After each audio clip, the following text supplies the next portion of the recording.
Corona virus کی تباہکاریوں کی پیشن گوئی 40 سال پہلے ہی ہو گئی تھی۔ امریکی ناول کی تحریر نے پوری دنیا میں تہلکہ مچا دیا۔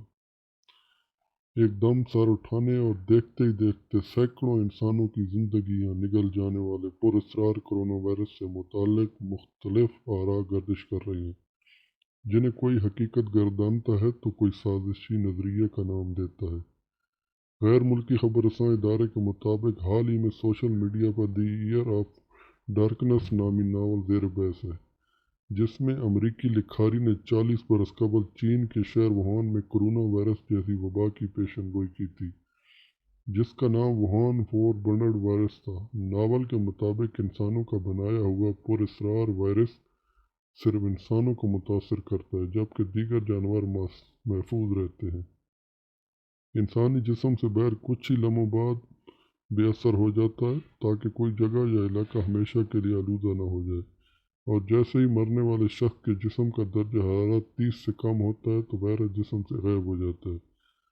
1981 میں لکھے گئے ناول میں ڈین کوئن نے بایولوجیکل ہتھیاروں میں جس مہلک ترین ووہان 400 وائرس کا ذکر کیا، وہ ایک پوری آبادی کو موت کے منہ میں اتارنے کے بعد خود بھی ختم ہو جاتا، تاکہ دشمن بغیر متاثر ہوئے پورے شہر پر قبضہ کر سکے۔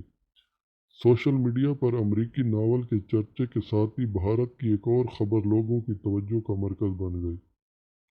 بھارتی میڈیا کے مطابق کورونا وائرس کی وبا پھوٹنے کے بعد بھارت سرکار نے ریاست ناگالینڈ میں ہونے والی مشکوک سائنسی تحقیق کے خلاف تحقیقات کا آغاز کر دیا ہے۔